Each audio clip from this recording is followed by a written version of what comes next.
دوستو کل کا جو حادثہ اور واقعہ پیش آیا ہے وہ رونگٹے کھڑے کر دینے والا واقعہ ہے۔ السلام علیکم ورحمۃ اللہ وبرکاتہ۔ ساتھیو، اگر میں آپ سے یہ کہوں کہ آپ کا اپنا اس حادثے کا شکار ہوا ہے، آپ نے اس مجرم کے تعلق سے کیا سزا اپنے ذہن میں سوچ رکھی ہے، تو آپ کا کیا جواب ہوگا؟ ذرا مجھے کمنٹ کر کے بتانا کہ پشپک ایکسپریس کے اندر آخر وہ کون سا حیوان تھا جس نے یہ شرارت کی، اور اس کی ایک معمولی سی شرارت جو اس نے معمولی سمجھی تھی، حالانکہ معمولی تھی نہیں، کئی لوگوں کو اپنی جان گنوانی پڑی۔ اور اسلام ایسے مجرموں کے لیے کیا سزا تجویز کرتا ہے، آج کی اس ویڈیو میں آپ کے سامنے انشاءاللہ ساری باتیں رکھنے کی کوشش کروں گا۔ کچھ دن پہلے میرے ساتھ بھی ایسا واقعہ پیش آیا، اور ٹرین میں سفر میں عام طور پر ایسی بہت ساری چیزیں آپ دیکھتے اور سنتے بھی ہوں گے۔ میرے سامنے یہ واقعہ پیش آیا تھا۔ ٹرین اسٹیشن پر پہنچنے سے تھوڑی دیر پہلے رک گئی،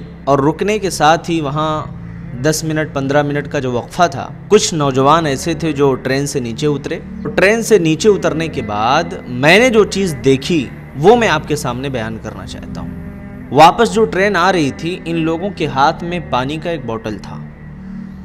ان لوگوں نے کیا کیا، پانی کا بوتل جتنی زور سے اور جتنی فاسٹ وہ ٹرین آ رہی تھی، اتنی ہی فاسٹ اور تیزی سے ان لوگوں نے پانی کا بوتل پھینک دیا۔ آپ بتائیے، مسافروں کو ایذا دیا، ان لوگوں نے تکلیف دیا۔ اسلام کیا کہتا ہے کہ المسلم من سلم المسلمون من لسانہ ویدہ، مسلمان وہ ہے جس کی زبان سے، جس کے ہاتھ سے دوسرے مسلمان محفوظ ہوں، وہ کسی کو ایذا نہیں دیتا، وہ کسی کو تکلیف نہیں دیتا۔ آپ کے ذہن میں کیا سوال چل رہا ہے، آپ کے ذہن میں کیا باتیں چل رہی ہیں کہ ایسے مجرموں کو آخر کیا سزا ملنی چاہیے؟ ہمارا ہندوستان جو قانون تجویز کرتا ہے کہ اگر کوئی افواہ پھیلاتا ہے تو اس پر بہت زیادہ افواہ پھیلانے کے نتیجے میں اگر جانی و مالی نقصان ہوتا ہے، بھگدڑ مچتی ہے، بہت بڑا جانی مالی نقصان ہوتا ہے، تو انڈین پینل کوڈ اس کے اوپر لاگو ہوگا، اس کی کئی دفعات لاگو ہوں گی، جس میں دفعہ 505 پھر دفعہ 304A ہے نا، اس طریقے سے جو ہے اس کے اوپر یہ دفعات لاگو ہو سکتی ہیں۔ لیکن اسلام کیا کہتا ہے وہ میں آپ کو سمجھانا چاہتا ہوں۔ ایسے مجرموں کو سزا دی جائے گی، اور جتنے لوگوں کی موت ہوئی ہے، اگر وہ تمام متفق نہیں ہوئے دیت لینے پر، سب کے سب اگر راضی ہو گئے کہ بھائی ہمیں دیت چاہیے، دیت کا مطلب ہے کہ ایک جان کے بدلے میں 100 اونٹ کی دیت ہوگی، حالت خراب ہو جائے گی، پوری زندگی پوری عمر گزر جائے گی، وہ دیت دے ہو نہیں پائے گا۔ اور ایک اونٹ کی قیمت کا اندازہ اگر آپ لگائیں گے نا، اس وقت ایک اونٹ کی قیمت تقریباً کم سے کم اگر آپ لگائیں تو 5,000 10,000 ریال ہے، جس میں ہندوستانی قیمت کی اگر ہم بات کریں تو لاکھوں میں اس کی قیمت جاتی ہے۔ آپ بتائیے، 100 اونٹ کی دیت، 2 سال کی قید کی سزا یا جرمانہ، وہ نہیں کہ ہر مجرم جو ہے آئے دن سماج کے اندر، معاشرے کے اندر مجرم جو ہیں وہ پنپتے رہیں، کرمنلز آتے رہیں، ان کو لگے کہ بھائی ہم کچھ بھی کر سکتے ہیں، کسی کو دھمکی دے دیں، کسی کو جان سے مارنے کی دھمکی دے دیں۔ اسلام کا جو قانون ہے نا، اسلام کا جو قانون ہے کہ اگر کسی کو جان کی دھمکی دینے والا ہے، کسی کی جان لینے والا مجرم اگر پکڑا گیا نا، تو اس کو بھی قتل کیا جائے گا، اور اگر وہ مارا گیا ایک بار نا، تو دوسری بار سماج اور معاشرے کے اندر اس طریقے کی چیزیں پنپ نہیں پائیں گی، کیونکہ انسان کی جان کی قیمت ہے۔ اور ایسا نہیں ہے کہ کسی مسلمان کی جان گئی ہے تو اسی کے بدلے میں ہی جان لی جائے گی، نہیں۔ کوئی اگر ذمی ہے، ذمی کا مطلب کوئی ایسا نان مسلم ہے جو کسی اسلامک حکومت کے اندر ٹیکس دے رہا ہے اور وہ وہاں رہ رہا ہے، اس کی جان اور مال کو حفاظت فراہم کیا ہے اسلام نے۔